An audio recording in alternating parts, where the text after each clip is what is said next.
በስመ አብ ወወልድ ወመንፈስ ቅዱስ አሐዱ አምላክ አሜን። ክርስቶስ ተንሥአ በአማን ተንሥአ። የአምላካችን የመድኃኒታችን የኢየሱስ ክርስቶስን ብርሃነ ትንሣኤውንም ብርሃነ ዕርገቱንም ለማየት ያበቃን መድኃኔዓለም ከምንም ነገር በላይ ለሱ የሚገባው ምስጋና ነውና ክብርና ምስጋና ለኃያል ለገናና ስሙ ይሁንልን። ርርተ ሕሊና ርርተ ልቦና ንጽሕተ ንጹሐን ቅድስተ ቅዱሳን ድንግል ማርያምም አንዳችም ነውር የሌለባት የሁላችንም እመቤትም ቅድስት ሆይ ለምኝልን እያልን በዕለቱ ውዳሴ ማርያም ስንማጸናት የእናትነት ፍቅሯ ከሁላችን ጋር ሆኖልናልና ስሟ የከበረ የተመሰገነ ይሁን። ቅድስት ቤተ ክርስቲያናችን የምታስተምረን ትምህርት እጅግ በጣም ሰፊ እንደሆነ ከሁላችንም የተሰወረ አይደለም። እናም በተለይ ስርዓተ ቤተ ክርስቲያንን በተመለከተ ልናውቃቸው፣ ልንጠነቀቅላቸው፣ ልናከብራቸው፣ ልንኖርባቸው የሚያስፈልጉ የተለያዩ ሕይወት የሆኑ የቤተ ክርስቲያናችን ስርዓቶች አሉና እነዚያን ምን እንደሆኑ ከብዙ በጥቂቱ ከሙሉ በከፊሉ እያየን ስለሆነ ለዛሬ ክፍል 5 እና የመጨረሻውን ይዘን ተመልሰናል። እነዚህን መርሃ ግብሮቻችን ምናልባት ከ2 ከ3 ከ4 ዓመት በፊት በተለያዩ ጊዜያት ወደ እናንተ አምጥተናቸው ነበረ። የተለየ ምንጭ ስናገኝና የተለየ መረጃ ደግሞ የበለጠ ሚስጥራቱን ትርጉሙንም ሙሉ የያዘ ነገር ስናገኝ ወደ እናንተ እያመጣን እያስታወስን መኖርም ስለሚያስፈልገን ጠያቂም በተለያየ መልኩ ስለሚመጣ ይህ ነገር ከየት መጣ፣ መጽሐፍ ቅዱስም ሆነ የቅዱሳን አባቶቻችን ትምህርት ይህን በተመለከተ ምን ይላል የሚለውን እንግዲህ ይሁን ሁላችሁም እንደምትከታተሉት ከቅዱስ መጽሐፍም ሆነ ከፍትሐ ነገሥቱ ከሌሎችም ቅዱሳት መጽሐፍት አባቶቻችን በመንፈስ ቅዱስ መሪነት በሕይወት እንኖር ዘንድ ማለትም በዚህ ስርዓት ተመርተን አምላካችን ለእኛ ያሰበውን ነገር ይፈጽምልን ዘንድ የስርዓት ቤት የሆነች ቤተ ክርስቲያናችን ስርዓቷ እንከን የለውምና እንዲህ ነው እያልን እየሰማን የሰማዩ ስርዓት በምድር እንዴት እንደተሰራ ሁሉ እያየን ስለሆነ ይህንን እንግዲህ ለዛሬ ምናልባትም መቼስ ዘርዝረን የምንጨርሰውም ባይሆን 5ኛው ክፍልና የመጨረሻው ብለን ወደ እናንተ የምናደርሰው በቅድስት ቤተክርስቲያናችን ስንገባ ምን ነገሮች ማድረግ እንዳለብን የሚያሳስበውን ሌሎች መልእክቶችን ነው ይዘን የተመለስ ነው። እንግዲህ ስርዓተ ቤተ ክርስቲያን ሲባል ያው ስርዓት ሰርዓ የግዕዝ ግስ ሲሆን ሕግ ለማውጣት መመሪያ ለመስጠት ቀኖና ለማውጣት የተሰራ ነው። ቤተ ክርስቲያን ወይም ደግሞ ስርዓተ ቤተ ክርስቲያን ነው የምንለውና ቤተ ክርስቲያን ስንል ደግሞ የክርስቲያን ቤት፣ የክርስቲያኖች መሰብሰቢያ፣ የማምለኪያ ቦታ ወይም ደግሞ ወገንነት ቤት ወገን ማለት ነውና ቤተ እስራኤል ቤተ አሮን እያለ እንደሚናገረው ስለዚህ የክርስቲያን ወገን ማለት ነው። የስርዓተ ቤተ ክርስቲያን ምንጭ በረከታቸው የደረብንና ስርዓተ ቤተ ክርስቲያን በተባለው መጽሐፋቸው አቆይተውልን በሰጡን በሊቀ ካህናት ክንፈ ገብርኤል አልታዬ ተጽፎ በነበረው መጽሐፍ ላይ ለብዙዎቻችን በተለይም ለኢትዮጵያ ኦርቶዶክስ ተዋሕዶ ቤተ ክርስቲያን ትልቅ አስተዋጽኦ ካለው ከዚህ መጽሐፍ ለብዙ ስርዓቶቻችን በተለየ መልኩ ተዘጋጅቶ የቀረበልን መጽሐፍ ነውና በዚህ ውስጥ 5 የቤተ ክርስቲያን ስርዓት ምንጮችን ጠቅሰውልን ነበር። አንደኛ ብሉይ ኪዳን ከኦሪት ዘፍጥረት እስከ ትንቢተ ሚልክያስ ያሉት ብለውናል። ሁለተኛ በሐዲስ ኪዳን በተለይ የቅዱስ ጳውሎስ መልእክታት፣ ሶስተኛ የሐዋርያት ሲኖዶሳት፣ አራተኛ ፍትሕ መንፈሳዊ ከአንቀጽ 1 እስከ 23 ያሉት፣ አምስተኛ 3ቱ ጉባኤያት ኒቅያ፣ ኤፌሶን፣ ቁስጥንጥንያ የወሰኗቸው በሚል ያስቀመጡልን ሁላችንም ምንጭ አድርገን የምንጠቅሰው ስርዓተ ቤተክርስቲያን መጽሐፋቸው ላይ ይነግረናል። እኛ ለዛሬ ይሄ እንዳለ ሆኖ ማለት ነው በሌላ ምንጭ ደግሞ ያገኘነውን የስርዓተ ቤተ ክርስቲያን መሰረቶች የሚል ደግሞ እንዲህ አገኘን። እነዚህ ደግሞ 4 እንደሆኑ ወይም ደግሞ በእነዚህ በአራቱም የስርዓተ ቤተ ክርስቲያን መሰረቶች እነዚህ ናቸው የሚልም የቀረበ ስላለ እንደ ማጠናከሪያ አድርገን እንወስደዋለን። ስርዓተ ቤተ ክርስቲያን የሚጸናው በሃይማኖት ነው። ሃይማኖትም የሚገለጠው በስርዓተ ቤተ ክርስቲያን ነው። ያለ ስርዓተ ቤተ ክርስቲያን በሃይማኖት ፍጹም መሆን አይቻልም። ያለ ሃይማኖትም ስርዓተ ቤተ ክርስቲያን ሊቆም አይችልም፣ ዋጋም አያሰጥም። ቤተ ክርስቲያን ስትመሰረት ጀምሮ በስርዓት የተመሰረተች ናት።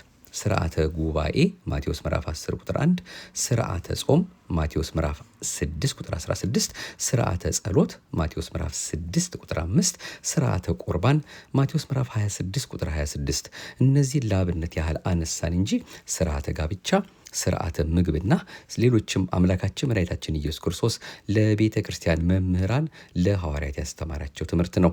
ለዚህ የቤተ ክርስቲያን ስርዓት ታዲያ መነሻ ወይም እንደ መነሻና ማስተማሪያ የምንጠቀምባቸው ከዚህ የሚከተሉትን 4ቱን ነው። እነሱም ስርዓተ ፍጥረት፣ ስርዓተ አበው፣ ስርዓተ ኦሪትና ስርዓተ መላእክት ናቸው። ባጭሩ ለማየት የመጀመሪያው ስርዓተ ስነ ፍጥረት ቀዳማዊውን ዓለም ሲፈጥረው አንድ ጊዜ በሚደረግ ቅጽበታዊ ንግግር ሊፈጥረው ሊያዘጋጀው እንደሚችል እግዚአብሔርን የሚያውቁ ሁሉ ሊመሰክሩት የሚችሉት እውነት ነው። እንዲያውም ቅዱሳን አባቶቻችን እንዳስተማሩን ዓለምን ከፈጠረበት ጊዜ ይልቅ ዓለምን በስርዓት ያዘጋጀበት ጊዜ እጅግ ታላቅና ሰፊ ጊዜ ነው። ዓለምን በቅጽበት ለይኩን ብሎ ፈጠረ። ነገር ግን ከምድር እስከ ሰማይ መልቶ የነበረውን ውሃ ከሶስት ሲከፍል አንዱን ክፍል ከመሬት በታች ሲያኖር፣ ሁለተኛውን ክፍል በጎደጎደ ምድር ሲያስቀምጥ፣ ሶስተኛውን በመሰረተ ምድር አስቀምጠው። በነገራችን ላይ ለይኩን ብሎ ፈጠረ ስንል ለይኩን ማለት በነቢብ ለተፈጠሩ ብቻ አይደለም፣ በቃል ለተፈጠሩ ብቻ አይደለም። በሐልዮ በሐሳብም የተፈጠሩትም ቢሆን ለይኩን ሳይባል የተፈጠሩ አይደሉም። እንበለ ነቢብ በሐልዮ ልብ የተባለ ለይኩን አለ። ሌላውንም ፍጥረት ረቂቁንም ሆነ ግዙፉን ዓለም በቦታው ሲያስቀምጠው የሚኖርበትን ስርዓትም አዘጋጅቶለታል። ከነባቢት ነፍስ ያልተሳተፉ በደመ ነፍስ ጸንተው የሚኖሩ ሕያዋን ፍጥረታት ሳይቀር የራሳቸው በተፈጥሮ የተሰጣቸው በደመ ነፍስ የታወቀላቸው ስርዓት አላቸው። እኛም እንድንማርበት ቅዱሳት መጻሕፍት እንደ መምህር እንስሳትን፣ ስነ ፍጥረትን አብነት አድርገው አስተምረውናል። ንጉሥ ሳይኖራቸው በስርዓት በመኖራቸው አንበጦች፣ ተግቶ በመስራትና የሥራ ድርሻቸውን በማወቃቸው ንቦች፣ ሕገ ጋብቻን አክብሮ በመኖር ርግቦች፣ ተዘጋጅቶ ስለመኖር ገብረ ጉንዳኖች፣ እንሽላሊቶች ደካማ ፍጥረት ቢሆኑም በቤተ መንግሥት መኖር በመቻላቸው አስተማሪ ሆነው ተጠቅሰዋል። ምሳሌ ምዕራፍ 30 ቁጥር 24። ሁለተኛው ለቤተ ክርስቲያን ስርዓት እንደ መነሻና ማስተማሪያ የምንጠቀምበት ስርዓተ መላእክት ነው። ስርዓተ መላእክትም ለቤተ ክርስቲያን ስርዓት ዋናው ተጠቃሽ ነው። ቤተ ክርስቲያንን በዓለመ መላእክት አገልጋዮቹን በቅዱሳን መላእክት አነጻጽሮ ማስተማር ከጥንት አባቶቻችን የተማርነው ከመሆኑም በላይ ቤተ ክርስቲያን ከምድር እስከ ሰማይ ባለው ፍጥረት ዘንድ ያለች አንዲት ማህበር ናት እንጂ የሰማዩ ከምድሩ የተለየ ስላልሆነ ተፈጥሮ ቢለያየንም ስርዓት ያስተባብረናል። የምናገለግለው አንዱን አምላክ ነው። የምንቀበለው ዋጋም አንድ ነው። ስለዚህ ስርዓታችንም አንድ ነው። አንድ ሃይማኖት፣ አንድ አገልግሎት ባይኖረን አንድ መንጋ እንዴት እንሆናለን? ዘውገ መላእክት ቅዱስ ያሬድ ዮም አሃደ መርኤተ ኮኑ መላእክት ወሰብ፣ ዛሬ ሰውና መላእክት አንድ ማህበር ሆኑ ካለ በኋላ አንድ መሆናቸው አንድ አገልግሎት እንዲኖራቸው ያደረጋቸው መሆኑን ደግሞ ከመ ይሰብሕዎ ለክርስቶስ ንጉሥ በቃል አሚን፣ ንጉሥ ክርስቶስን በሃይማኖት ቃል ያመሰግኑ ዘንድ ነው ብሎ ይናገራል። በቃለ አሚን የሚለው ደግሞ የበለጠ ነገሩን ያብራራልናል። በአንድ የሃይማኖት ቃል እግዚ ብሩክ ብለው ያመሰግኑታል። ሉቃስ ምዕራፍ 2 ቁጥር 11። አንድ እረኛ፣ አንድ መሰማሪያ ያለው መንጋ ምንጊዜም አንድ ነው። በሰማዩ የመላእክት መቅደስ ምድራውያን ጻድቃን፣ በምድራዊው መቅደስም መላእክት መታየታቸው ስርዓት ሃይማኖት ቢያስተባብረን ነው። አቡነ ተክለ ሃይማኖት ከ24ቱ ካህናተ ሰማይ እንዳንዱ ሆነው ያገለግሉ ነበር። አቡነ ሳሙኤልም ለአቡነ ገብረ መንፈስ ቅዱስ ሲነግሯቸው ወደ ሰማያዊው ቤተ መቅደስ እየወጡ ማገልገል ከጀመሩ 12 ዓመት እንደሆናቸው ነግሯቸው ነበር። ስንክሳር ታኅሳስ 12 እና 24። እንዲሁም አረጋዊ መንፈሳዊ ቅዳሴ ሲጀመር የሚራዳው መልአክ ካጠገቡ ይኖር ነበር ብሎም ይነግረናል። ሶስተኛው ስርዓተ አበው ነው። ስርዓተ አበው ከአዳም ጀምሮ እስከ ኦሪት መምጣት ድረስ የነበሩ አበው እግዚአብሔርን ያገለግሉበት የነበረ ስርዓት ነው። ስርዓቱን እንደ ኦሪት እንደ ወንጌል እየጻፉ ለልጆቻቸው ያስተማሩት አይደለም። መጽሐፍት እንዲጻፉ ያደረገ አበው ለልጆቻቸው በገቢር ያስተላለፉት ያልተጻፈ ሕግና ስርዓት ነው። የስርዓተ አበው መመሪያው ሕገ ልቦና ነው። በልቦናዊ ተመርሆ በሚደረግ ሕግ አባቶቻቸው ያደረጉትን ውሉድ እየተቀበሉ ያደርጉት ነበር። የአብርሃም ልጆች ድንኳናቸውን ተክለው መኖር ሲጀምሩ ለእግዚአብሔር መሠዊያውን ማዘጋጀት ልማድ ነበራቸው። ይህን በጎ ልማድ ከአባታቸው ከአብርሃም የተማሩት ነው እንጂ በመምህራን ተሰብኮላቸው በመጽሐፍ ተጽፎላቸው አይደለም። ዘፍጥረት ምዕራፍ 12 ቁጥር 8፣ ዘፍጥረት ምዕራፍ 26 ቁጥር 25፣ ኦሪት ዘፍጥረት ምዕራፍ 31 ቁጥር 54፣ ኦሪት ዘፍጥረት ምዕራፍ 33 ቁጥር 20። እነዚህም ብናይ ስርዓተ አበው በሕገ ልቦና መሰረትነት ሲተላለፍ ስለመኖሩ እንረዳለን። አቤልን በእግዚአብሔር ፊት ሞገስ እንዲያገኝ ያደረገው ከአባቱ የወረሰው ስርዓተ ቁርባን ነው። ቃኤልን ያዋረደው በአባቱ ልማድ ለእግዚአብሔር እንዲገባ አድርጎ መስዋዕቱን ባለማዘጋጀቱ ነው። ይህ ነው ስርዓተ አበው የምንለው። ይህ ስርዓተ አበው ለሕገ ኦሪት መሰረት ሆኗል። ከስርዓተ ኦሪት ደግሞ ወደ ስርዓተ ቤተ ክርስቲያን ከሕጉ ጋር እንዲስማማ ተደርጎ ተወስዷል። የመጨረሻው የምናየው አሁን ለዚህ ለምንነጋገርበት ለአራቱ ነጥቦቻችን ለቤተ ክርስቲያን ስርዓት እንደ መነሻ እንደ ማስተማሪያ የሚሆነን ስርዓተ ኦሪት ነው። ስርዓተ ኦሪት በዘመነ አበው የነበረው ስርዓተ አምልኮ በመጽሐፍ ተጽፎ መቅረቡ ብቻ ሳይሆን በዘመነ ኦሪት ስርዓትን ማሻሻልም ተደርጓል። ስርዓተ ክህነት፣ ስርዓተ መስዋዕት፣ ስርዓተ መወድስ ወአውደ ምህረት፣ ስርዓተ ጸሎት፣ እነዚህን የመሳሰሉትን ሁሉ በዘመነ ኦሪት አሉ። በዘመነ አበው ለአበው ያልተሰሩ ናቸው። ስርዓተ ቤተ ክርስቲያን እነዚህን የቀደሙ ሕግጋት መነሻ አድርጎ የተሰራ እንጂ እንደ እንግዳ ደራሽ እንደ ውሃ ፈሳሽ አይደለም። ስርዓተ ክህነት የምንለው በሰውና በእግዚአብሔር መካከል ሆኖ በጸሎቱ በመስዋዕቱ ሕዝቡን የሚያስታርቀው ካህን የሚሾምበትን ስርዓት ትውልዱን ወገኑን ሁሉ የሚናገር ስርዓት ነው። ሲሾም ቅባት ይቅቡት፣ ኤፉድ ያልብሱት፣ ልብሰ እንግዳ ያስታጥቁት የሚለውን ነው። ዘጸአት ምዕራፍ 40 ቁጥር 9። ሌላው ስርዓተ መስዋዕት የመስዋዕቱን አይነት፣ መስዋዕቱ የሚቀርብበት ቦታና ጊዜ፣ መስዋዕቱን የሚያቀርበውን አካልና መስዋዕቱ የሚቀርብበትን ምክንያት ያካተተ ነው። የመጽሐፍ ቅዱስ መዝገበ ቃላት 1992 ዓ.ም ገጽ 31። ስርዓተ መቅደስ ወአውደ ምሕረት ላልነው ደግሞ ታቦት መቅረዝ፣ የወርቅ ገበታ አኑሩበት፣ የነሐስ መሰዊያውን ስሩበት የሚለው ሁሉ ስርዓተ መቅደስ ይባላል። እንግዲህ እነዚህ ሁሉ አራቱ ያየናቸው ለቅድስት ቤተ ክርስቲያናችን አሁን ለምንነጋገርበት የቤተ ክርስቲያን ስርዓት እንደ መነሻና ማስተማሪያ የምንጠቀምባቸውን ነው። የመጀመሪያው ስርዓተ ፍጥረት፣ ሁለተኛ ስርዓተ አበው፣ ሶስተኛ ስርዓተ ኦሪት፣ አራተኛ ስርዓተ መላእክት ናቸው። እንግዲህ ቅድስት ቤተክርስቲያናችን የሰራችው ስርዓት ሁሉ መነሻም መድረሻም ያለው ለሁላችንም ሕይወት የሚሆን የመላእክት ስርዓት በምድር የተሰራበት አባቶቻችን በመንፈስ ቅዱስ መሪነት ደክመው ለኛ አዘጋጅተው በዚያ እንድንኖርበት ክብር እንድናገኝበት የሰሩልን እንደሆነ ይኸው በዚህ መልኩ እንግዲህ መጽሐፍን ጠቅሰን በልባችንም ጽላት ይጽፍልን ዘንድ እሱን አምላካችን እየተማጸን ተከታተል።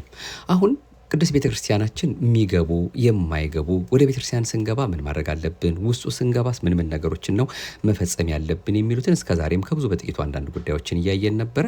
አሁን ለዛሬ እንደማጠቃለያ የምንመለከተው በተለይ ወደ ቅድስት ቤተክርስቲያን ስንገባ ገና ከውጪ ምን ነገሮችን ማድረግ እንዳለብን አንዳንድ ማስታወሻዎችን መጽሐፍ ቅዱስን እየጠቀስን የምንከታተለው ይሆናል።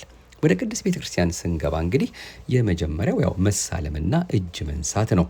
ምሳሌ ምዕራፍ 8 ቁጥር 34 ላይ የሚሰማኝ ሰው ብፁዕ ነው፣ መንገዴንም የሚጠብቅ ብፁዕ ነው፣ ዕለት ዕለት በቤቴ መግቢያ የሚተጋ የደጄንም መድረክ የሚጠብቅ መንገዶቹ የሕይወት መንገድ ናቸውና ብሏል። መጽሐፈ ሲራክ ምዕራፍ 6 ቁጥር 36 ላይ ደግሞ ብልህ ሰው ብታይ ፈጥነ ሂድ፣ እግርህም በደጃፉ መድረክ ይመላለስ፣ የእግዚአብሔርን ትእዛዝ አስብ፣ መጽሐፍቱንም ሁልጊዜ አንብብ፣ እርሱም ልቦናህን ያጸናዋል ብሎ ነግሮናል። ብልህ ሰው ያለው መምህራን፣ ካህናት ለማለት ነው። እንግዲህ በዚያ ስንደርስ መጀመሪያ የምናደርገው መቼስ ማማተብ ነው። ማማተብ ምስክርነትን መስጠት ነው። ፍትሕ መንፈሳዊ አንቀጽ 14 ቁጥር 532 ከላይ ወደ ታች ከግራ ወደ ቀኝ ማማተብ ማሳረፍ ነው። ሰፊ ትንታኔ ያለው ነው። ይህን ከዚህ ቀደምም በሌላ መርሃ ግብር አይተነው ነበረ። እንግዲህ ከላይ ወደ ታች ማድረጋችን የመስቀልያ ምልክት ጣታችን ላይ ሰርተን ማለት ነው። ከግንባራችን ወደ ደረታችን ማድረጋችን አምላካችን ከሰማየ ሰማያት ወረደ ከድንግል ማርያም ተወለደ ብለን በዚህ ምድር ላይ 33 ዓመት ከ3 ወር ካስተማረ በኋላ ከግራ ወደ ቀኝ ደግሞ እናደርጋለን ያንኑ ምልክት ማለት ነው። በመስቀል ምልክት የሰራ ነው። ከግራ ወደ ቀኝ ማድረጋችን በዚህ ዓለም አምላካችን ሊሰራው ያሰበውን ስራ ፈጽሞ በየማነ አብ በዘባነ ኪሩብ ለመቀመጡ ምሳሌ ነው። ዘዳግም ምዕራፍ 6 ቁጥር 6 ላይ እኔም ዛሬ አንተን የማዘውን ይህን ቃል በልብ ያዝ፣ ለልጆችም አስተምረው፣ በቤትም ስትቀመጥ፣ በመንገድም ስትሄድ፣ ስተኛም ስትነሳም ተጫወተው፣ በእጅ ምልክት አድርገው እሰረው፣ በዓይኖችም መካከል እንደ ክታብ ይሁንልህ ብሎ ነገረ መስቀሉን በማንኛውም ጊዜ ማሰብ እንደሚገባን የሚያሳስብ የሚያመላክት እንደሆነ ነው። ማማተብ ብለን ስናማትብና ወደ መቅደሱ ስንገባ በማንኛውም ጊዜ እያማተብን እንግዲህ ምስክርነት ስንሰጥ ማለት ነው። ገላትያ ምዕራፍ 6 ቁጥር 14 ላይ ከጌታችን መስቀል በቀር በሌላ አልመካም እንዳለ፣ እንዲሁም ሉቃስ ወንጌል ምዕራፍ 11 ቁጥር 20 ላይም እኔ በእግዚአብሔር ጣት አጋንንትን የማወጣ ከሆነ ብሎ ነግሮናል። የእግዚአብሔር ጣት በተባሉት የእጆቻችን ምልክት ማለት በእጆቻችን መስቀልያ ምልክት ሰርተን እያማተብን ነው እንግዲህ ክፉን ነገር የምናርቀው አጋንንትን ከኛ የምናባረረው በሃይማኖት በእምነት ከሆን ማለት ነውና እነዚህ ነገሮች እንድናስብ ነው። ስለዚህ ይህን ስንሰማ አሁን ወደ ቤተ መቅደሱ ስንገባ ማማተባችን በዚህ መልኩ እንደሆነ ነው። ከላይ ወደ ታች ከግራ ወደ ቀኝ። እንግዲህ ባጭሩ ነው መቼ ብዙ ነገሮች ልንል እንችላለን። ሁለተኛው መስገድ ወይም ሰጊድ ነው። ማጎንበስ፣ መንበርከክ፣ በግንባር መውደቅ፣ ግንባርን ምድር አስነክቶ መሬት ስሞ መመለስ፣ ይሄ የአምልኮና የአክብሮ ምልክት ነው። ኪዳነ ወልድ ክፍሌ ገጽ 848። ወደ ቅድስት ቤተክርስቲያናችን ስንመጣ ስምንለው ምንድን ነው? አሁን ለምሳሌ ቤተክርስቲያን በር ላይ ስንደርስ ወይም ደግሞ በአካባቢውም ስናልፍ እንደው ሰላም ስንል ሰላም ለኪ ቅድስት ቤተክርስቲያን ማህደረ መለኮት አምሳለ ኢየሩሳሌም ሰማያዊት፣ በኢየሩሳሌም ሰማያዊት አምሳል የሆንሽ የመለኮት ማደሪያ ቅድስት ቤተክርስቲያን ሆይ ሰላም እንልሻለን ብለን ነው ሰላም የምንለው። ፍትሕ መንፈሳዊ አንቀጽ 14 ቁጥር 535 ላይ እንዲሁም ደግሞ በማር ይስሐቅ አንቀጽ 5 ምዕራፍ 2 ላይ የተገለጸም አለ። በጊዜው ሁሉ ለቅድስት ሥላሴ 3 ስግደትን ልንሰግድ ይገባል። ከዚህ በኋላ ለእመቤታችን፣ ከዚህ በኋላ ለመስቀል ትሰግዳለህ። ይህን ስናደርግ እንግዲህ በቅድስት ቤተክርስቲያን እንገባለን። ቅኔ ማህሌቱ ባለፈው ሰምተናል። እንግዲህ ቅኔ ማህሌት መቅደስ ቅድስት ብለን የተለያየ ትርጉም አግኝተን ነበረ። ቅኔ ማህሌቱ እሰግድ ለአብ ወወልድ ወመንፈስ ቅዱስ አሐተ ስግደተ እንላለን። ከቅጽረ ቤተክርስቲያን ደግሞ ከውጪ አማሃ ወይም ሰላምታ ማቅረብ ይገባል። ከገቡን በኋላም ከውስጥ ከገባን በኋላም በስም በአካል በግብር 3 በባህሪ በህልውና በስልጣን አንድ ለሆኑ በስጋም በነፍስም በደመ ነፍስም ለእግዚአብሔር መገዛትን በሚያመላክት ሁኔታ ለአምላካችን የሚገባውን ስግደት መፈጸም ያስፈልጋል።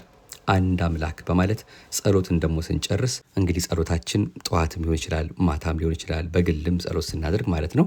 አንድ ጊዜ ሰግደን ያን ጸሎታችንን መጨረስ ነው። በጸሎታችን ስግደትን የሚያነሳ አንቀጽ ሲደርሱ መስገድ ነው። ይሄ ሁላችን መቼስ የምናውቀው ነው። የዕለት ውዳሴ ማርያም ለአብ ለወልድ ለመንፈስ ቅዱስ አንዲት ስግደት ሰግዳለሁ፣ ለአብ ለወልድ ለመንፈስ ቅዱስ አንዲት ስግደት ሰግዳለሁ ስንል፣ ለእመቤታችን ለቅድስት ድንግል ማርያም አንዲት ስግደት ሰግዳለሁ፣ ለክርስቶስ መስቀልም አንዲት ስግደት ሰግዳለሁ ስንል እየሰገድን ማለት ነው። በጸሎቱ መጨረሻም እንደዚሁ በስግደት መፈጸም እንደሚያስፈልግ ነው። መዝሙር 28 ቁጥር 2 ላይ የስሙን ክብር ለእግዚአብሔር አምጡ፣ በቅድስናው ስፍራ ለእግዚአብሔር ስገዱ የሚልም እንዳለ እንዳንረሳ ነው። ፊልጵስዩስ ምዕራፍ 2 ቁጥር 9 ላይ ደግሞ በጌታችን ስም ይንበረከኩ ዘንድ እያለም የሚናገረውም አለ። መዝሙር 95 ቁጥር 9 ላይ ደግሞ ለእግዚአብሔር በቅድስናው ቦታ ስገዱ የሚለውንም መርሳት የለብንም። እንግዲህ እነዚህ ሁሉ የምናነሳቸው ስግደት እንደሚያስፈልግ ነው። አንዳንድ ሰው መስገድ አያስፈልግም ለሚል ይሄው ስገዱ እያለ ቅዱሱ መጽሐፍ እየነገረን ነው። ኤርምያስ ምዕራፍ 26 ቁጥር 2 ላይ ትንቢተ ኤርምያስ ምዕራፍ 26 ቁጥር 2 ላይ በእግዚአብሔር ቤት አደባባይ ቁም፣ በእግዚአብሔር ቤት ውስጥ ይሰግዱ ዘንድ ለሚመጡት ለይሁዳ ከተሞች ሁሉ ንገር እያለ ማዘዙ አንድ ነገር ነው። ሕዝቅኤል 46 ቁጥር 3 የአገሩም ሕዝብ በዚያ በር መግቢያ በእግዚአብሔር ፊት በሰንበታትና በመባቻ ቀን ይስገዱ እያለ በእግዚአብሔር ፊት መስገድ እንደሚገባን ስለሚነግረን በተለይ በቅድስት ቤተክርስቲያን ስንገኝ በአማናዊ ደግሞ የተመሰረተች የሁላችንም ቤት ቦታ ስንመጣ መስገድ እንደሚገባን እንድናስታውሰው ለማሳሰብ ያህል ነው። እንግዲህ መስገድ የሚለውን አየን፣ ማማተብ ነው። መጀመሪያው መሳለምና እጅ መንሳት ነው። ያው እጅ ስንነሳ እንግዲህ እያማተብን ማለት ነው። ሁለተኛ እንሰግዳለን። በሶስተኛው ደግሞ መሳለም ነው።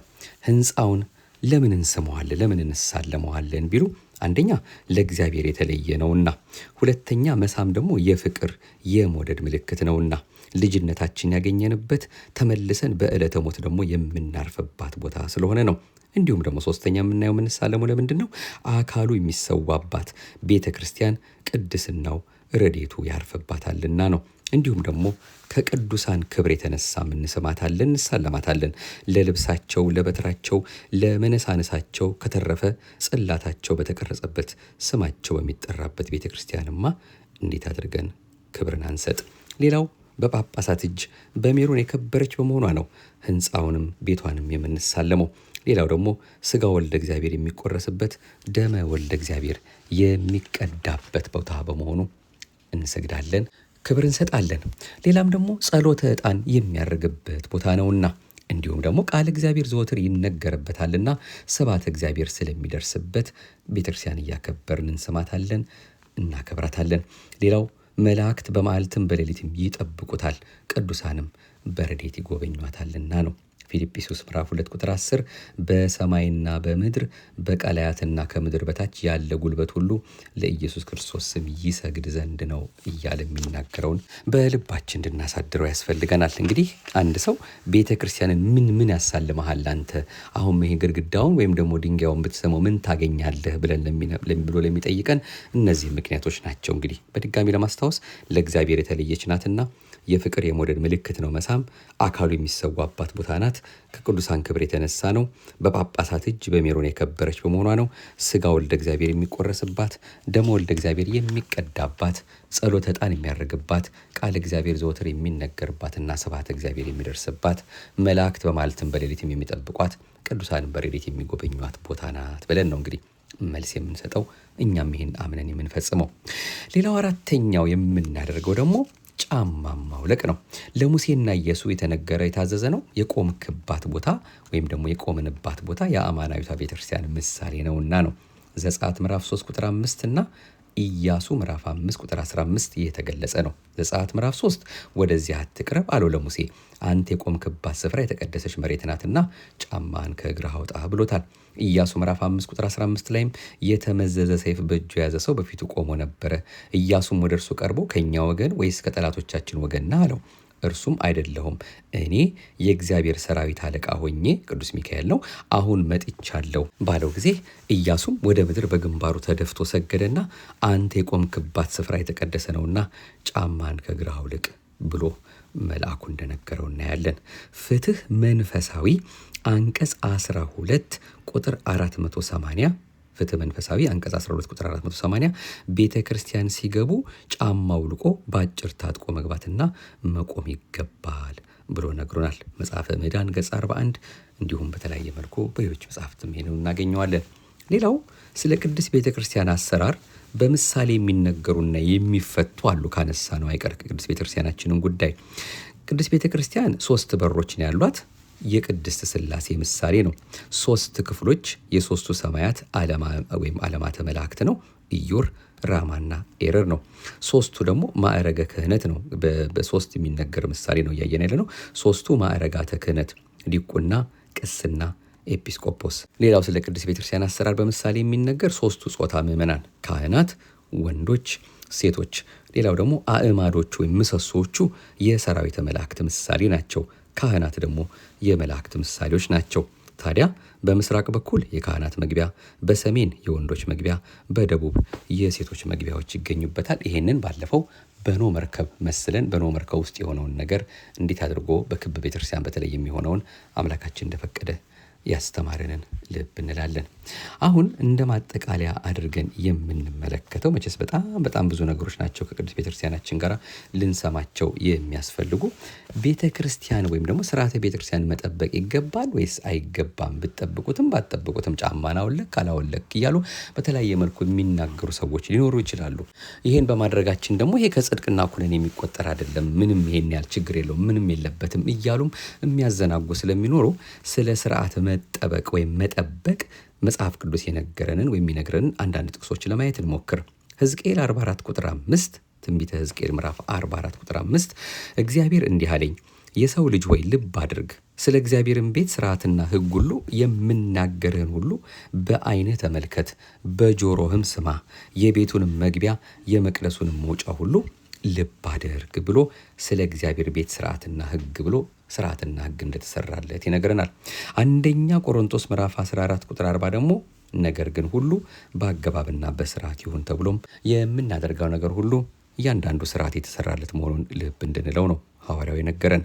ቆላሲስ ምዕራፍ 2 ቁጥር 5 ቆላሲስ ምዕራፍ 2 ቁጥር 5 በስጋ ምንም እንኳ ብርቅ በመንፈስ ከእናንተ ጋር ነኝና ስርዓታችሁንም በክርስቶስም ያለውን የእምነታችሁን ጽናት እያየሁ ደስ ይለኛል ብሎ በእውነት ቅዱስ ጳውሎስ በዚህ መልኩ ደስተኛ እንደሆነ ነግሮናል። አምላካችንም እኛ በምናደርገው ነገር ምንኛ ደስ እንደሚለው በአባቶቻችን ስርዓት ተመርተን እሱን አምላካችንን ደጅ ስንጠና በሕጉ በስርዓቱ ተመርተን የእሱን የአምላካችንን ፈቃዱን ስንፈጽምለት ምንኛ እንደሚደሰት ልብ ልንለው የሚገባው ጉዳይ መሆን አለበት። ዘጸአት ምዕራፍ 12 ቁጥር 14 ለእናንተ ለልጅ ልጆቻችሁ ለዘላለም ስርዓት አድርጋችሁ ያዙት ብሎ የተሰራው ስርዓት ሁሉ በምን መልኩ ለሁላችንም ለልጅ ልጅም ተርፎ እንኳን መሄድ እንዳለበት ስርዓት እንደሆነ የተቀመጠልን እንዳለ ነው። አንደኛ ተሰሎንቄ ምዕራፍ 5 ቁጥር 14 አንደኛ ተሰሎንቄ ምዕራፍ 5 ቁጥር 14 ያለ ስርዓት የሚሄዱትን ገስጿቸው፣ ድፍረት የሌላቸውን አጽኗቸው፣ ለደካሞች ትጉላቸው፣ ሰውን ሁሉ ታገሱ እያለ የሚነግረንም እንደዚሁ በተለይ ስርዓት የሚያፈርሱ ይህ አይገባም፣ ይሄ እንዲህ አይደለም እያልን እንድንነግራቸውና ቢያንስ እንደው የሰማነውን እስከዛሬም በልማድ ከሆነው አሁን መጽሐፍ የሚነግረንን ነገር ትንሽ ከሰማናቸውም እየጠቀስን እያመጣን እግዚአብሔር አምላካችን ሚስጥሩ እንዲገልጽልን እየተማጸን በሕግ በስርዓት ሁላችንም እንድንመራ ሌሎቹንም እንዲመሩ ማሳሰብ እንዳለብን ድፍረት የሌላቸውንም ማጽናት እንደሚገባም ነግሮናል። እንግዲህ እስከዛሬ የተነጋገርንበትን ነገር ጠቅለል ለማድረግ ያህል 1-2-3 ነጥቦችን ለማንሳት እንሞክር። ቅዳሴ ለማስቀደስ፣ ቁርባን ለመቁረብ፣ ከጸሎተ ቅዳሴው በረከትን ለማግኘት፣ በአጠቃላይ ወደ ቤተ ክርስቲያን ስንመጣ ቀድመን ልናስተውላቸው የሚገቡ ልንጠነቀቅላቸው የሚያስፈልጉ ጉዳዮች እንዳሉ መርሳት የለብንም።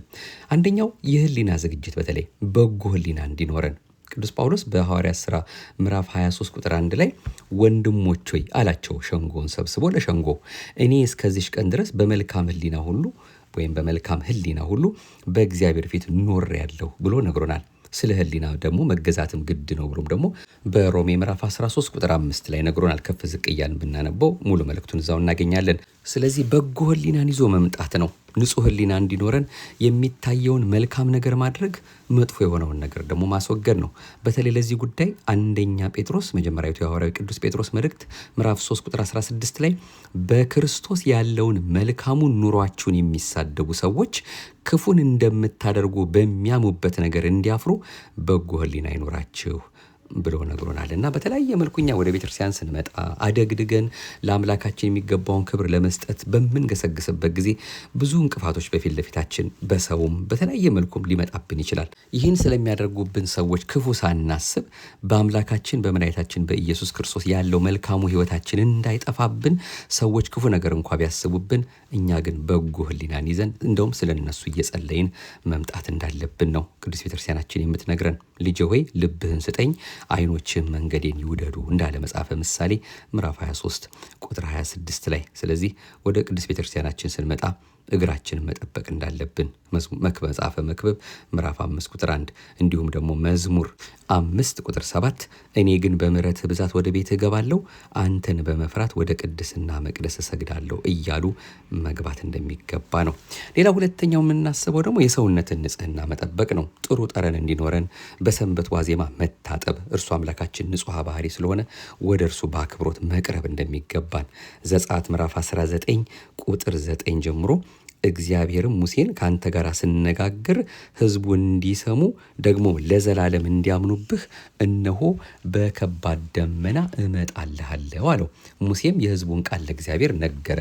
እግዚአብሔርም ሙሴን ወደ ሕዝቡ ሂድ፣ ዛሬና ነገም ቀድሳቸው፣ ልብሳቸውንም ይጠቡ።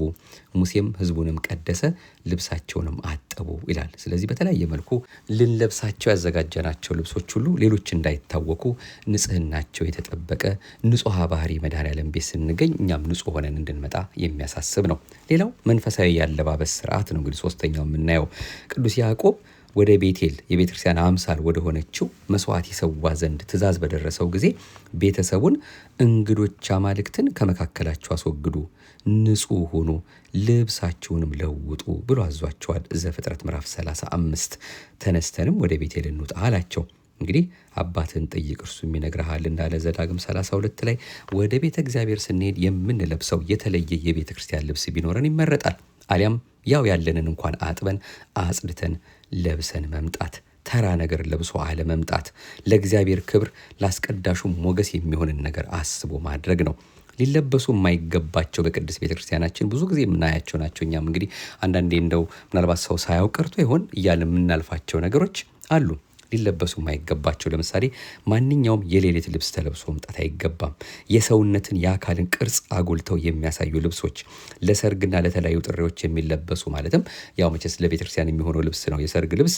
መቼም ሰው ሁሉ ንጹህ ለብሶ ንጹህ አድርጎ ሊሄድ ይችላል። ግን ወደ ቤተክርስቲያን ወደ መቅደሱ ሲመጣ ግን የተለየ ነገር አድርጎ እንዲመጣ ነው እንጂ ለሰርግና ለተለያዩ ጥሪዎች የሚለበሱ ልብሶች ቆሻሻ ናቸው ወይም ደግሞ ንጹህ አይደሉም ማለት ሳይሆን ራሱን የቻለ ለቤተ ክርስቲያን የሚገባን ክብር የሚገልጽ ልብስ ማለት ነው። ሌላው ደግሞ አጭርና ያደፈ ልብስ ለብሶ መሄድ አይገባም። ቢያንስ እንደው ረዘም ያለ ንጹህ የሆነ ልብስ ይዘን ወይም ደግሞ ለብሰን መምጣት እንዳለብን ነው።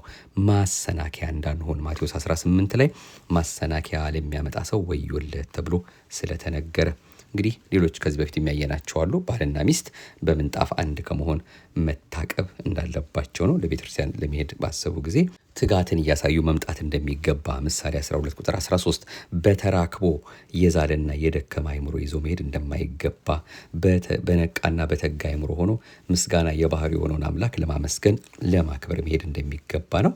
በተለይ አንደኛ ቆሮንቶስ ምዕራፍ 7 ቁጥር 5 ላይ ለጸሎት ትተጉ ዘንድ ተስማምታችሁ ለጊዜው ካልሆነ በቀር እርስ በርሳችሁ አትከላከሉ ብሎ ሐዋርያው ቅዱስ ጳውሎስ የነገረን እግዚአብሔርን ለማገልገል ከሆነ በጾም በጸሎት ካለን በምንጣፍ አንድ ከመሆን የአካል ተዋህዶ መጠበቅ እንዳለብን ሲመክረን ነው። ፍትህ መንፈሳዊ ወይም ደግሞ ፍትሐ ነገሥት ማለት ነው አንቀጽ 24 ቁጥር ክፍል 7 ላይም ይህንኑ በስፋት ነግሮን እናገኘዋለን። እንግዲህ እነዚህ ነገሮች በተለይ ትኩረት ሰጥተን ልናደርጋቸው የሚገቡ ጥንቃቄዎች እንደሆኑ ሌሎችም ጉዳዮች አሉ። እንግዲህ ስለ ወርሃዊ ልማደ አንስት ባለፈው በስፋት አይተናል።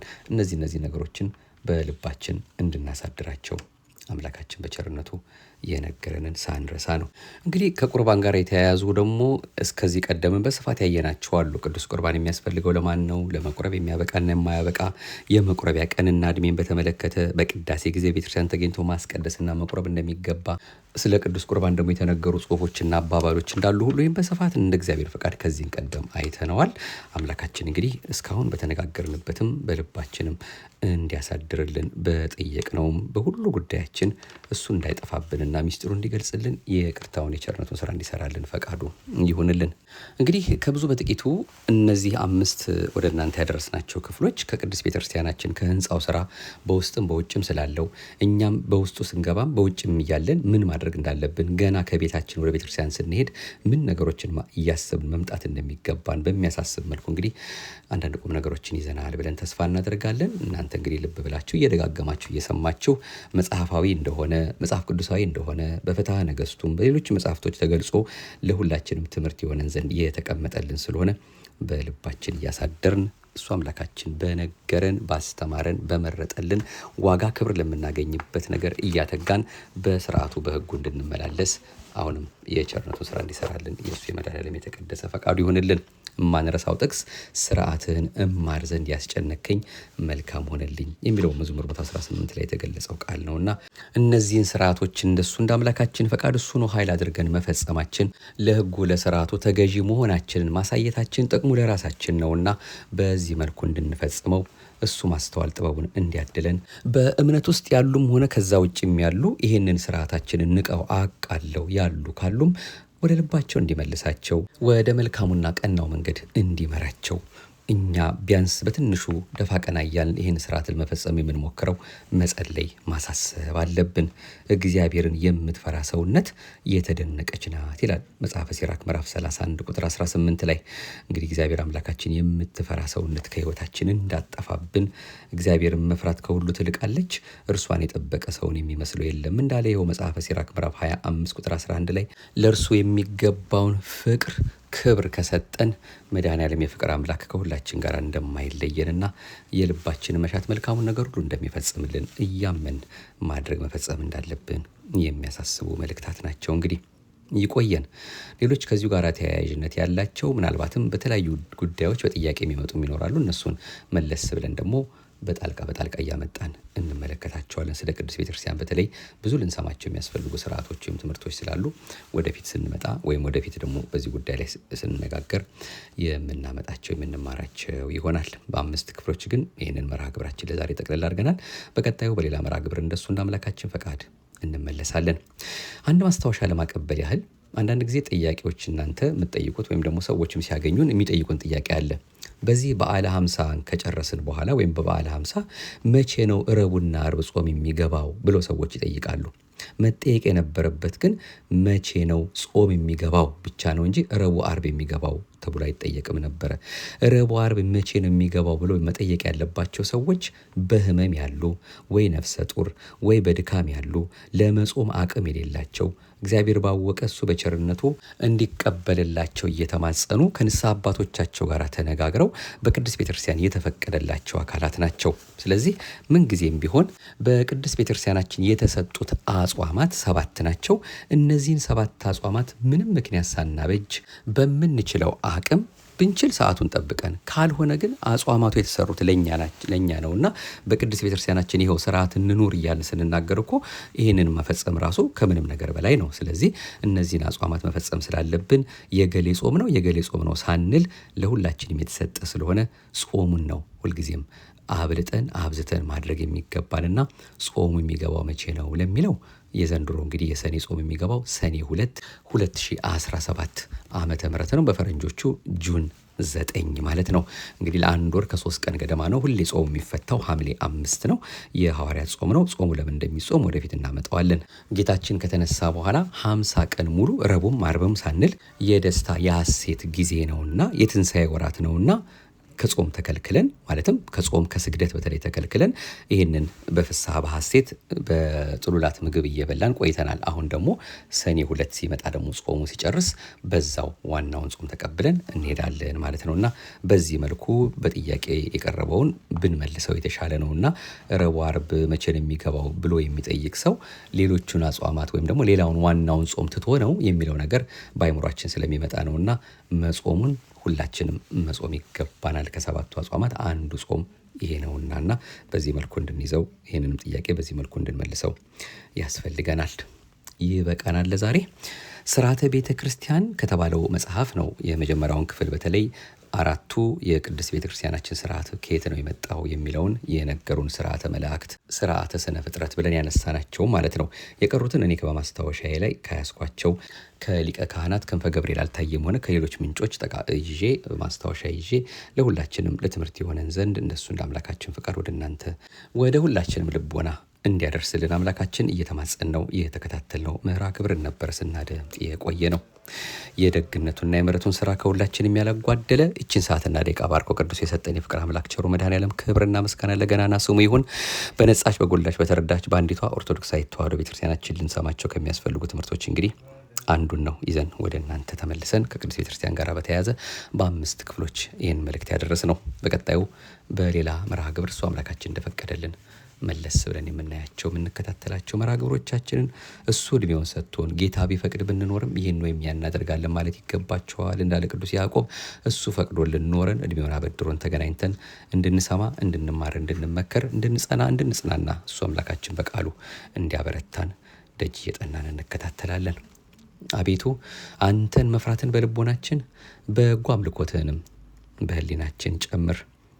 ይቆየን። ማህደረ ተዋሕዶን ለሚያደምጡ ሁሉ ማዳረሳችሁን እንዳትረሱብን። ያው እንግዲህ ላይክ፣ ሼር፣ ሰብስክራይብ የሚባሉት ነገሮች የተለመዱ አባባሎች ስለሆኑ እነሱ ከእናንተ ስለማይሰወሩ የወደዳችሁትን ማድረግ ትችላላችሁ።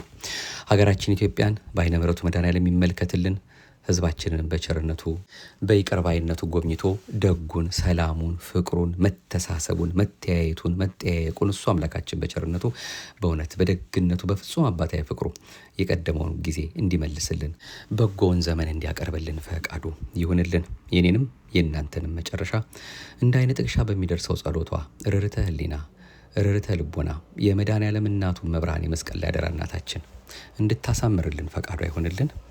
አሜን። ይቆየን።